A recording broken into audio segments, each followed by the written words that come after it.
For a long time now, I've held a theory that Cyberpunk 2077 was too big to fail, for CDPR, and that their ultimate goal was to keep investing in the game in order to someday craft their multiplayer spin-off meant to emulate the money-printing GTA Online.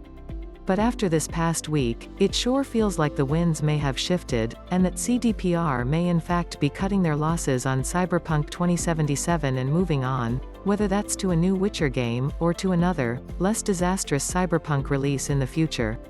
First of all, that standalone Night City multiplayer game is cancelled.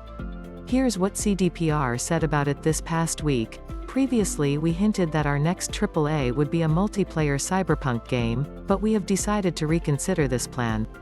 Given our new, more systematic and agile approach, instead of primarily focusing on one big online experience or game, we are focusing on bringing online into all of our franchises one day.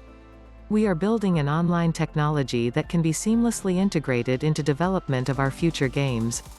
CDPR recently picked up a studio that specializes in online games, and the statement above indicates online integration for future games, not current ones, meaning not Cyberpunk 2077, where it's probably impossible to bolt online onto it at this point, as it's something that would have had to have been baked in from the start. So that's not happening, and for Cyberpunk to go online it would take an entirely new game. But past that, even in a 25-minute video about their future strategies, CDPR refused to talk about any plans for Cyberpunk 2077 past what's already been announced for the rest of 2021. More fixes, free, small-scale DLC and a next-gen version of the game, likely out this fall. It's been assumed that Cyberpunk would get the kind of meaty DLC additions we saw from The Witcher 3 with Hearts of Stone and Blood and Wine, but now that seems like it's far from a guarantee. While Cyberpunk has sold well, it's possible that CDPR realizes they don't want to invest too much more time, money and effort into a game where it may be impossible to turn the public perception of it around. They'll fix it, and get it to a place where it's not actively broken as much as it's been. They really need to get back on the PlayStation Store, and they'll add in free DLCs that are probably things like new cyberware, clothes, cars and a few side missions.